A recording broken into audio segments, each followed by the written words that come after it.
Hello students, I am Ruby. I am the faculty of Genius Public Inter College. Today I am going to teach you chapter 2 in history, New Kings and Kingdoms. In this chapter, we will learn about new kingdoms in North India, tripartite struggle for Kannauj, administration in North India, society and economic in North India, Turkish invention, Cholas, Chols, and Chola's administration agriculture expansion. The period between 700 to 1200 CE witnessed the rise of many regional kingdoms in North and South India. These regional kingdoms were in constant warfare with one another to gain control over neighboring territories and conquer strategic region. 700-1200 CE के बीच का time period उत्तर और दक्षिण भारत में कई क्षेत्रीय राज्यों के उदय का साक्षी रहा है। यह क्षेत्रीय राज्य पड़ोसी प्रदेशों पर नियंत्रण पाने और सामरिक क्षेत्रों पर विजय पाने के लिए लगातार आपस में लड़ते रहते थे। Rise of new kingdoms, it means नए राज्यों का उदय। Of these kingdoms that emerged, that Pratiharas in western India, the Palas of Bengal, and the Rashtrakutas of the Deccan were the most powerful. इन राज्यों में जो उत्पत्ति हुई उनमें पश्चिम भारत में प्रतिहार, बंगाल के पालास और दक्षिण में राष्ट्रकूट सबसे अधिक शक्तिशाली थे। Now next is Pratiharas. The Pratiharas, also known as the Gujjar Pratiharas, dominated western India and the upper Gangetic Valley. They had established their kingdom in Marwar. They became prominent during the reign of Nagbhat I, 750 to 780 CE. He conquered Malwa and Bharuch. He defeated the Arabs who wanted to capture Malwa. It was under Meher Bhoja, 836 to 890 CE. That's the Pratiharas become very powerful. Meher Bhoja expanded the Pratiharas territory by conquering Punjab. प्रतिहारों को गुर्जर प्रतिहार के नाम से भी जाना जाता था। भारत और उत्तरी गंगा घाटी में मारवाड़ में अपना राज्य स्थापित कर लिया था। नागभट्ट प्रथम 750 से 780 CE के शासनकाल में वे प्रमुख हुए। उन्होंने मालवा और भरूच पर विजय प्राप्त की। उसने अरबों को हरा दिया और जो चाहते थे कि मालवा पे कब्जा करे वो मेहर भोज के अंडर में था। मेहर भोज ने अपना साम्राज्य पंजाब से लेकर अवध, मालवा और गुजरात तक फैला लिया था और उसने अपनी राजधानी कन्नौज को बनाया था। The Pratihara dynasty declined by the end of the 10th century. Next is Palas. The area that was under the Pala rulers included the state of present-day Bengal, Bihar, parts of Orissa and Nepal. The Pals rulers followed the policy of territorial expansion and were also in conflict with the Pratihars and Rashtrakutas. The prominent rulers of the Pal dynasty included Devpala and Mahipala first. Rampala, 1082 to 1124 CE, was the last great ruler of the Pala dynasty. After Rampala, the Pala kingdom slowly disintegrated in the 12th century due to Khilji इन्वेशन। वर्तमान के राज्यों में पाल राज्यों के अधीन काम करने वाले इलाके भी शामिल थे, जो कि वर्तमान में बंगाल, बिहार और उड़ीसा के कुछ भाग और नेपाल में हैं। शासकों ने प्रादेशिक विस्तार की नीति का पालन किया, जिसके अनुसार वे प्रतिहार और राष्ट्रकूट के खिलाफ थे। पाल वंश के प्रमुख शासकों में देवपाल भी थे। महिपाल एवं रमापाल 1082 to 1124 CE तक महान शासकों के रूप में कार्य किया। पाल वंश के अंतिम महान शासक रमापाल के बाद 12वीं सदी में खिलजी के आक्रमण से पाल राज्य का विघटन हो गया। Now the next is Rashtrakutas. The Rashtrakutas were chieftains in central India.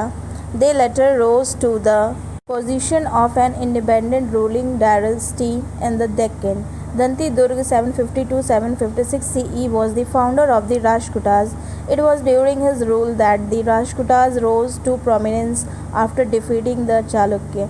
The Rashtrakutas established their capital or Malkhed in the Gulbarga district of Karnataka. They were known to be able administrator and excelled military.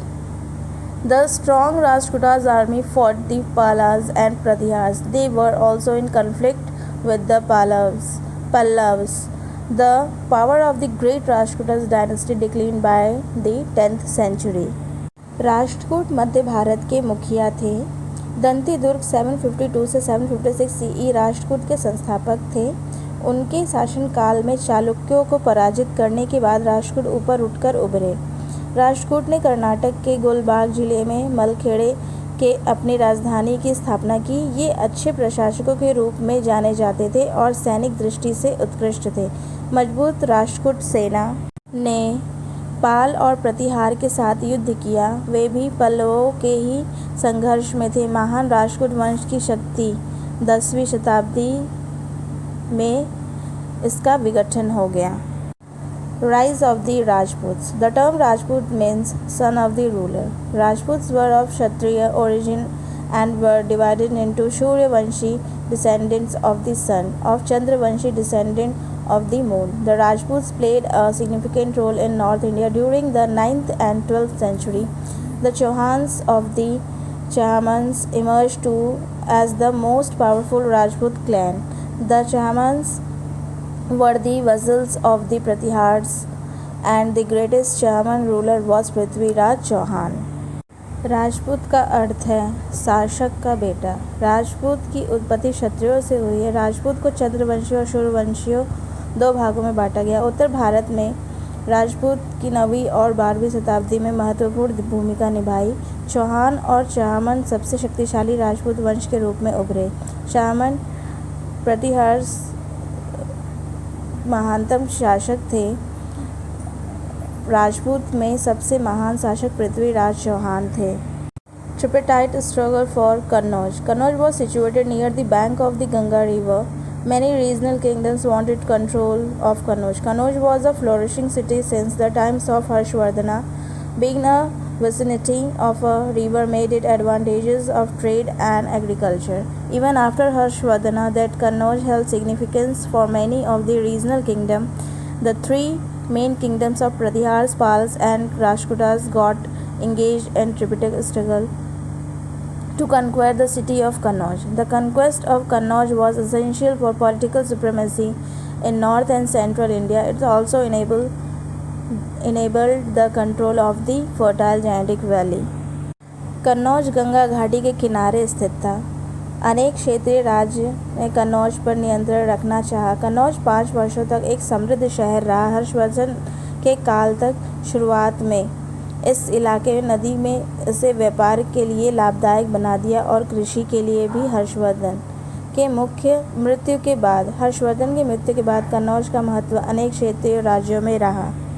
Kannauj क्षेत्र को पाने के लिए 3 main राष्ट्र में परस्पर युद्ध होता रहा। 3 राज्य प्रतिहार, पाल और राष्ट्रकूट कन्नौज को जीतने के लिए त्रिपक्षीय संकरण में रत हुए और इसलिए इस युद्ध को त्रिपक्षीय संघर्ष के नाम से जाना जाता है, क्योंकि इसमें 3 राज्यों का समावेश था, प्रतिहार, पाल एंड राष्ट्रकूट। उत्तर और मध्य भारत में राजनीतिक प्रभुत्व के लिए कन्नौज की विजय आवश्यक थी, इसलिए ये हर तरीके से एक बहुत ही इम्पोर्टेंट सेंटर रहा और जिसके लिए सारे क्षेत्रीय आपस में लड़ते रहे। Next topic is administration in North India. The king held supreme authority. He was assisted by a council of ministers. He was also the commander-in-chief of the army. During this period, the power of the king weakened and feudal lord known as Samantas emerged. In lieu of salary, the king would give them land. The main function of the Samantas was to provide military assistance during war. They declared their independence as soon as they found an opportunity to do so. For instance, the Rashtrakutas, who were the feudatories of the Chalukyas, declared their independence after Danti Durg defeated the Chalukyas king Kirtivarman. उत्तर भारत का प्रशासन।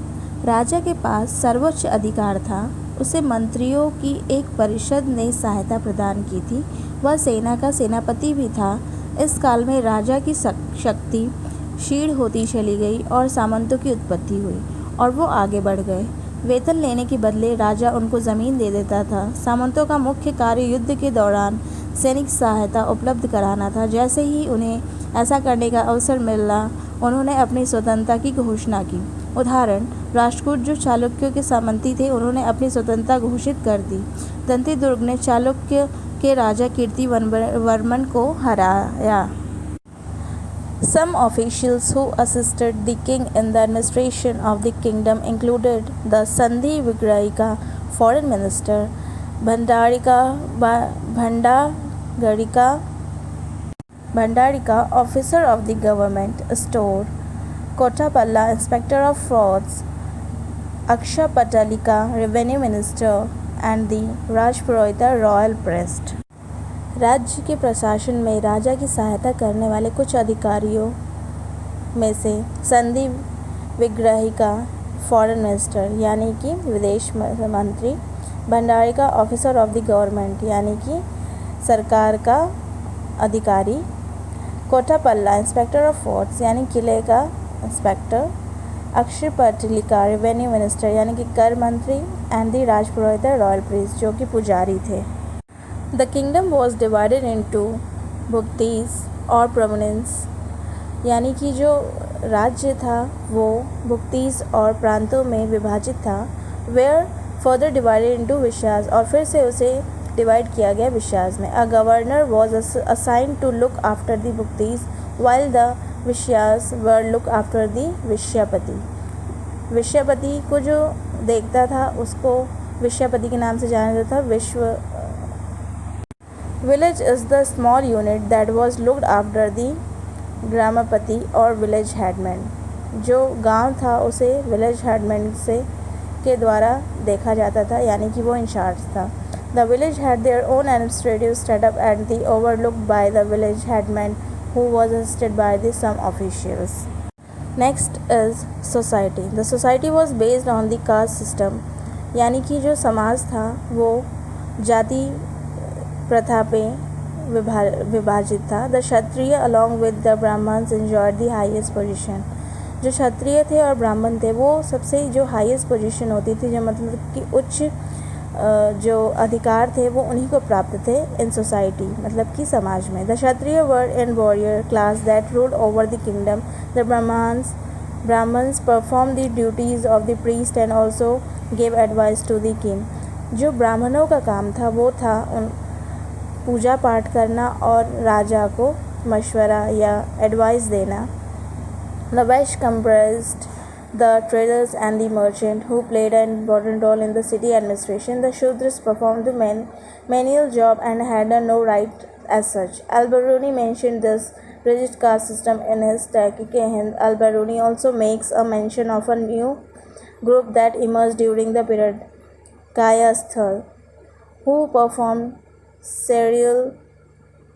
clerical work and were mostly bookkeepers. That position of women declined. Sati and child marriage was practiced.